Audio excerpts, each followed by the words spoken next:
Hey guys, this video will be several parts in which we're gonna retouch this portrait. Now for the first part I want to show you how to very quickly clean up your background. As you can see here, we used paper and there's a little bit of unevenness on the background, and you will see this a lot with paper.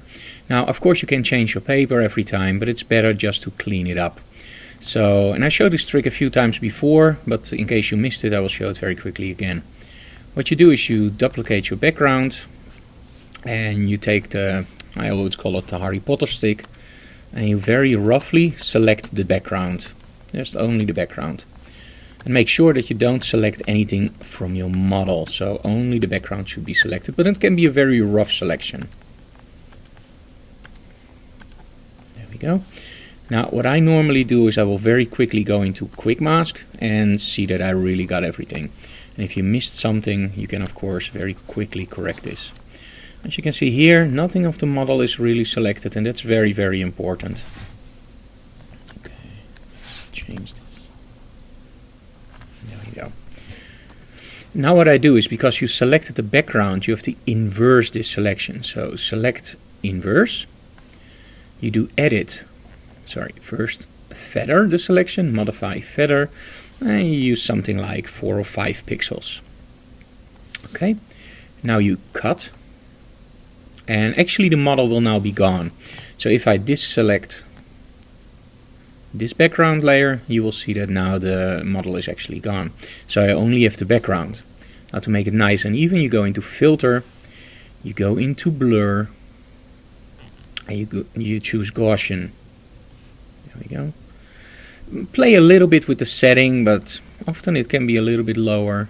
Just make sure that you get the effect you want, but don't overdo it. There we go.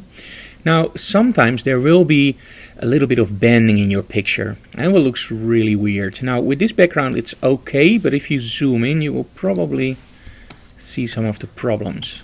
And I hope you can see it on your screens here, but there's a little bit of unevenness here, and that's because you're actually using a Gaussian blur.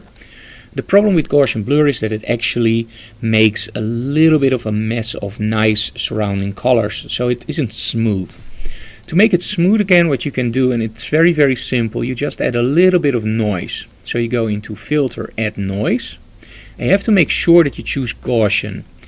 And normally you can start up with 0.2 or 0.3, but normally I will go to 0.5 to make absolutely sure that everything is gone.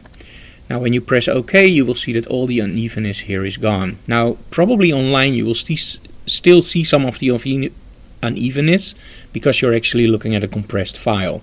But as soon as you do this trick at home, you will see that everything is now nice and smooth, and the noise doesn't draw your attention because it's a very low number of noise. Now I have to get my model back, so I do edit and passed into place, because you remember I cut my model, and now she's actually back in place. Now if you want to see the difference, you do a layer merge down and you can see the old background and the new. And you can see that it's now nice and smooth. You don't even have to do your dust removal. So this is part 1. In the second part we're going to do the skin.